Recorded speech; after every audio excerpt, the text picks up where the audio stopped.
മലപ്പുറം വളാഞ്ചേരി മരവട്ടത്ത് പൂർവ്വ വിദ്യാർത്ഥിയുടെ കുത്തേറ്റ് 4 വിദ്യാർത്ഥികൾക്ക് പരിക്കേറ്റു. ആക്രമണം നടത്തിയ ഷംലീഖിനെ പോലീസ് കസ്റ്റഡിയിലെടുത്തു നിന്നും വാർത്ത വരുന്നുണ്ട്. പരിക്കേറ്റ വിദ്യാർത്ഥികളെ ആശുപത്രിയിൽ പ്രവേശിപ്പിച്ചു കഴിഞ്ഞു. ബിബിൻ സി വിജയൻ മലപ്പുറത്ത് നിന്ന് ചേരുന്നു. ബിബിൻ, ഈ വിദ്യാർത്ഥികളുടെ ആക്രമണം കഴിഞ്ഞ കുറച്ച് ദിവസങ്ങളായിട്ടൊക്കെ ഇങ്ങനെ കൂടി വരികയാണല്ലോ. അത് ഞാൻ വിചാരിച്ചു ഇതൊക്കെ ഒറ്റപ്പെട്ട സംഭവമാണെന്ന്. ഇതെന്താ കേസ്?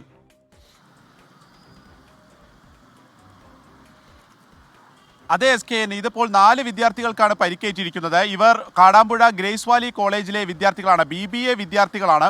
അപ്പോൾ അവിടുത്തെ മുൻ വിദ്യാർത്ഥിയാണ് ഈ അക്രമം അഴിച്ചുവിട്ട ഷംലിക്ക്. ഇന്ന് സപ്ലിമെൻ്ററി പരീക്ഷയുണ്ടായിരുന്നു. ഈ പരീക്ഷ എഴുതാൻ വേണ്ടി ഷംലിക്ക് കോളേജിലേക്ക് എത്തി. ഈ സമയത്ത് ഇവർക്ക് തമ്മിലുള്ള മുൻവൈരാഗ്യം, അതായത് ഷംലിക്ക് പഠിച്ചുകൊണ്ടിരുന്ന സമയത്തൊക്കെയുള്ള മുൻവൈരാഗ്യമാണ് ഈ ഒരു അക്രമത്തിൽ കലാശിച്ചതെന്നാണ് അറിയാൻ സാധിക്കുന്നത്. താക്കോലിനൊപ്പമുള്ള ഒരു മൂർച്ചയേറിയ ആയുധം വെച്ചാണ് ഇവരെ ആക്രമിച്ചിരിക്കുന്നത്. കയ്യിനൊക്കെ കുത്തി പരിക്കേൽപ്പിക്കുകയായിരുന്നു. ഇപ്പോൾ ഈ 4 വിദ്യാർത്ഥികളും സ്വകാര്യ ആശുപത്രിയിൽ ചികിത്സയിലാണ്. കാടാമ്പുഴയിൽ തന്നെയുള്ള ആശുപത്രിയിലാണ് ചികിത്സയിലുള്ളത്. 3-ാം വർഷ ബിരുദ വിദ്യാർത്ഥികളായിട്ടുള്ള മുഹമ്മദ് അർഷാദ്, ഹഫീസ്, അംജാദ്, ഷാനിബ്, ഈ 4 വിദ്യാർത്ഥികൾക്കാണ് പരിക്കേറ്റിരിക്കുന്നത്.